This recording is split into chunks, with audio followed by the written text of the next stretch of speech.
الحمدللہ رب العالمین والصلاة والسلام علی سید المرسلین۔ آج کا سوال بہت زیادہ انٹرسٹنگ ہے۔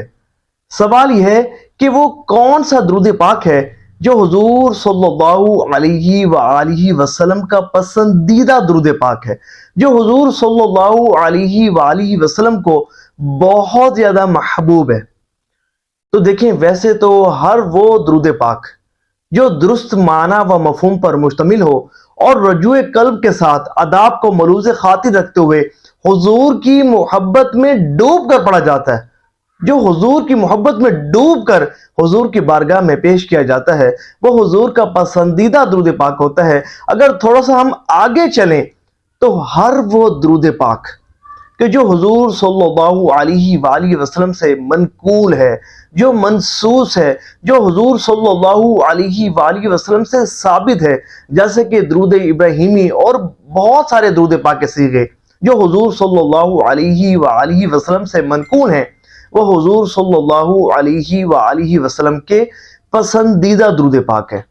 اور اگر ہم تھوڑا سا اور آگے چلیں تو درود پاک کا ایک خاص صیغہ ہے جو حضور صلی اللہ علیہ وآلہ وسلم کا پسندیدہ صیغہ ہے، جو حضور صلی اللہ علیہ وآلہ وسلم کو بہت زیادہ پسند ہے، جو حضور صلی اللہ علیہ وآلہ وسلم کو بہت زیادہ محبوب ہے۔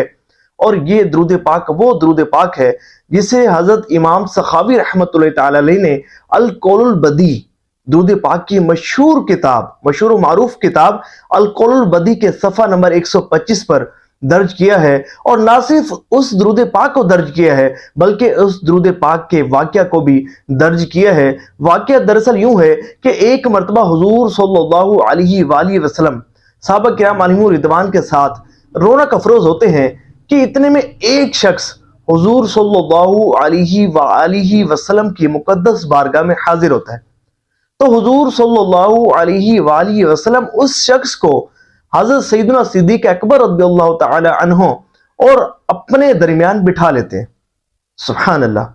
تو جب وہ شخص چلا جاتا ہے تو صحابہ کرام علیہم رضوان پوچھتے ہیں، یا رسول اللہ صلی اللہ علیہ وآلہ وسلم، یہ ارشاد فرمائیے یہ ذی مرتبہ شخص کون تھا؟ تو حضور صلی اللہ علیہ وآلہ وسلم نے ارشاد فرمایا کہ یہ وہ شخص تھا کہ جب یہ مجھ پر درود پاک پڑھتا ہے تو ان الفاظ کے ساتھ درود پاک پڑھتا ہے، اور یوں پڑھتا ہے، اللہم صلی علی محمد کما تحب وترضی لہ۔ سبحان اللہ۔ تصور کریں کہ یہ درود پاک کا صیغہ حضور صلی اللہ علیہ وآلہ وسلم کو کتنا محبوب ہے، کتنا پسندیدہ ہے۔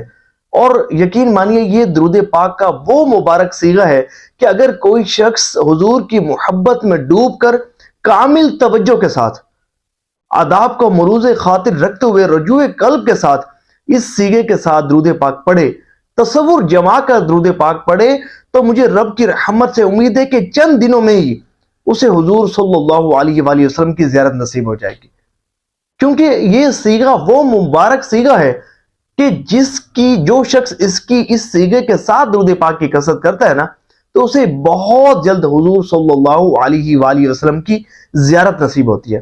حضور صلی اللہ علیہ وآلہ وسلم بہت جلد اس پر کرم فرماتے ہیں، اپنے دیدار سے مشرف فرماتے ہیں۔ تو اس صیغے کی کم از کم ایک تسبیح سونے سے پہلے درود پاک کی پڑھ لینی چاہیے، اور دن بھر میں کم از کم 313 مرتبہ اس درود پاک کو پڑھ لینا چاہیے۔ یہ مختصر درود پاک ہے مگر جامع درود پاک ہے، اور بہت جلد جو ہے وہ 313 مرتبہ یہ درود پاک پڑھا جاتا ہے۔ تو اگر آپ بھی حضور صلی اللہ علیہ وآلہ وسلم کی خواہ زیارت سے مشرف ہونا چاہتے ہیں تو اس صیغے کے ساتھ درود پاک پڑھیے، تصور جما کر حضور کی محبت میں ڈوب کر درود پاک پڑھیے۔ اللہ نے چاہا، میرے حضور صلی اللہ علیہ وآلہ وسلم نے کرم فرمایا تو جلد ہی آپ حضور صلی اللہ علیہ وآلہ وسلم کی زیارت سے نوازے جائیں گے۔ دعا ہے کہ اللہ کریم ہمیں حضور صلی اللہ علیہ وسلم کی زیارت سے مشرف فرمائے، آپ سب کو حضور صلی اللہ علیہ وآلہ وسلم کی زیارت سے مشرف فرمائے۔ ہر اس شخص کو کہ جو اس ویڈیو کو ثواب کی نیت کے ساتھ شیئر کرے، اللہ تبارک و تعالیٰ اسے اپنے پیارے حبیب صلی اللہ علیہ وآلہ وسلم کی زیارت سے مشرف فرمائے۔ آمین بجائے خاتم النبیین وصلی اللہ تعالی علیہ وآلہ وسلم. صلو علی الحبیب صلی اللہ تعالی علی محمد صلی اللہ علیہ وآلہ وسلم.